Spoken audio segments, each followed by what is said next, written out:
말하던 사람에게 대답하여 이르시되 누가 내 어머니며 내 동생들이냐 하시고 손을 내밀어 제자들을 가리켜 이르시되 나의 어머니와 나의 동생들을 보라. 누구든지 나 하늘에 계신 내 아버지의 뜻대로 하는 자가 내 형제요 자매요 어머니이니라 하시더라. 아멘. 샬롬. 사랑하는 성도 여러분, 오늘도 기도와 말씀으로 하나님과 동행하는 의미있고 행복한 하루 보내시기를 바랍니다. 읽은 말씀을 가지고 하나님 나라 백성은 누구인가? 라는 제목으로 묵상한 내용 함께 나누겠습니다. 마태복음 12장은요 처음부터 끝까지 하나의 질문을 던지고 있는 것 같습니다. 바로 누가 하나님 나라에 속한 사람인가? 이 장에는 여러 사람들이 등장합니다. 안식일을 철저히 지키는 바리새인들이 등장했죠. 또 그리고 귀신 들린 자를 고치는 예수님을 바라보는 무리들, 또 표적을 요구하는 종교 지도자들이 등장했고요. 그리고 예수님 곁에 있는 제자들도 있었습니다. 겉으로 보면 바리새인들이 가장 하나님 나라 백성에 가까워 보이고 하나님 나라에 속한 사람들처럼 보입니다. 왜냐하면 말씀을 잘 알고 규칙과 율법도 잘 지키고 종교적 중심에 서 있는 사람들이기 때문입니다. 이런 사람들에게 예수님은 계속해서 조금은 불편한 질문을 던지셨습니다. 바리새인들에게는 안식일의 주인이 누구냐라고 묻고 그들이 규정을 내세워 사람을 판단할 때 예수님은 인자는 안식일의 주인이다라고 선언하셨죠. 기적을 보고 있는 무리들에게는 지금 일어나고 있는 이 일이 하나님의 일이라는 것을 정말 보고 있느냐라고 물으시며 그들이 놀라워하면서도 판단을 멈추지 않을 때 예수님은 그들의 눈이 아직 열리지 않았다고 이야기하셨습니다. 또 표적을 구하는 종교 지도자들에게는 표적을 보기 전에는 끝내 믿지 않겠다는 태도가 과연 옳은가라고 도전하시면서 요나의 표적 외에는 더 이상 보일 표적이 없다고 단호하게 말씀하셨습니다. 그리고 이 모든 논쟁과 질문 끝에 아주 개인적이고 일상적인 장면 하나가 별안간 등장하게 됩니다. 한 사람이 예수님께 와서 예수님, 어머니와 동생들이 찾아오셨습니다 라고 말하는 예수님의 어머니와 동생들이 밖에서 예수님을 찾는 장면이 나오게 됩니다. 예수님의 어머니와 동생들은 예수님의 가족입니다. 예수님과 가장 가깝고 확실한 관계에 있는 사람들이죠. 그런데 예수님은 가족이 찾아왔다는 이야기를 듣고 꽤나 이상한 질문을 하십니다. 48절에 누가 내 어머니며 누가 내 동생들이냐? 많이 이상하죠. 난생 처음 이 문구를 처음 읽었을 때는요, 야, 예수님 이거 너무한 거 아닌가? 예수님이 틀린 거 아니야? 성경은 가족들을 버리고 무시하는 책인가? 이렇게 오해하는 생각도 들었었습니다. 그러나 이 말은 가족을 무시하거나 부정하는 말이 아닙니다. 예수님의 이 질문은 하나님 나라의 기준을 다시 세우는 선언입니다.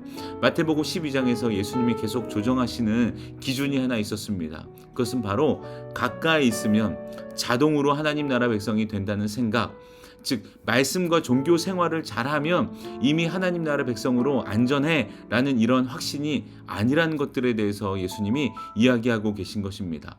앞에서 등장했던 사람들이 바로 그들이죠. 바리새인들은 예수님을 바로 앞에서 보았고 말씀을 직접 들었지만 정작 하나님의 뜻에는 반응하지 않았습니다.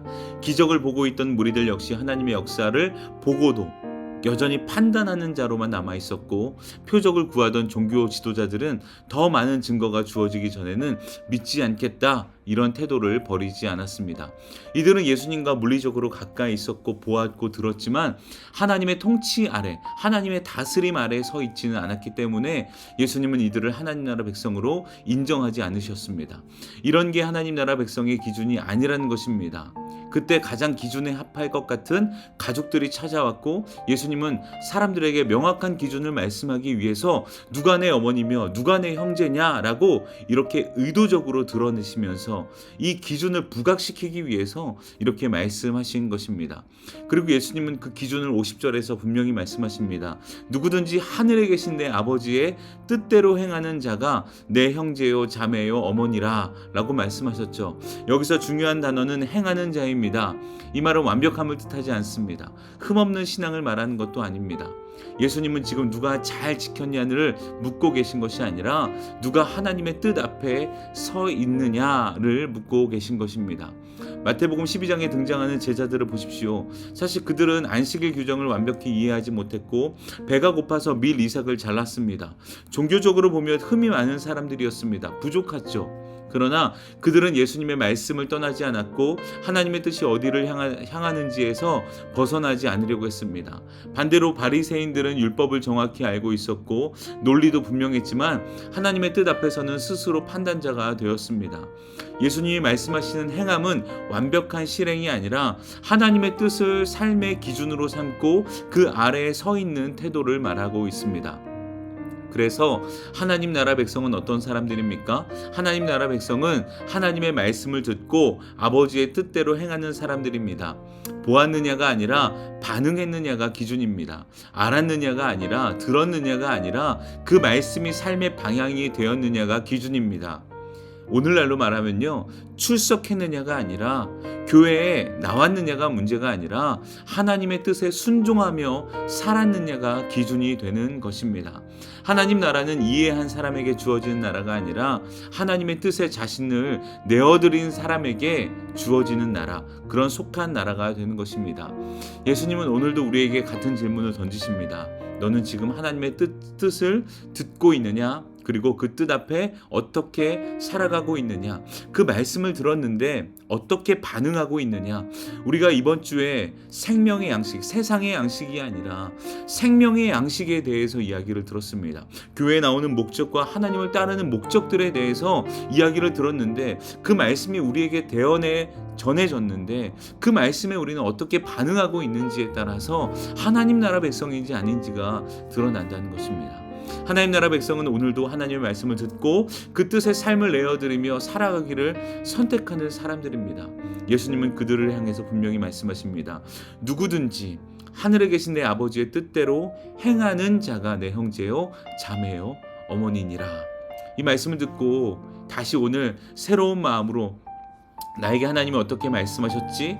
나는 그래, 그 말씀이 나에게 이렇게 전해졌으니 내가 하나님의 말씀을 뜻대로 행해야겠다. 그 말씀대로 내가 살려고 노력해야겠다. 이렇게 결단하는 바로 저와 여러분이 하나님 나라 백성임을 기억하며 하루를 보내시기를 바랍니다. 오늘도 하늘에 계신 내 아버지의 뜻대로 행하는 저와 여러분 하나님 나라 백성으로 온전히 살아가시기를 주님의 이름으로 축복합니다. 기도하겠습니다. 하나님 감사합니다. 말씀을 들어보니 우리가 완전하지 않지만 하나님의 뜻대로 행하려고 노력하고 있으니 우리가 이미 하나님 나라 백성임을 믿습니다. 이 사실을 기억하며 우리가 하나님의 나라가 완전히 임하는 예수님께서 이 땅에 다시 오시는 그날까지 하나님의 말씀을 듣고 알고 이제 행하는 자로 살아갈 수 있도록 인도하여 주옵소서. 오늘도 그렇게 살겠습니다. 하나님 함께하여 주옵소서. 감사하며 예수님의 이름으로 기도합니다. 아멘. 네, 여러분 오늘 말씀을 가지고 결단하며 기도하시고요. 사랑하는 교회와 담임 목사님 위해서도 꼭 기도하시기 바랍니다. 이 시간 한 마음으로 기도하겠습니다.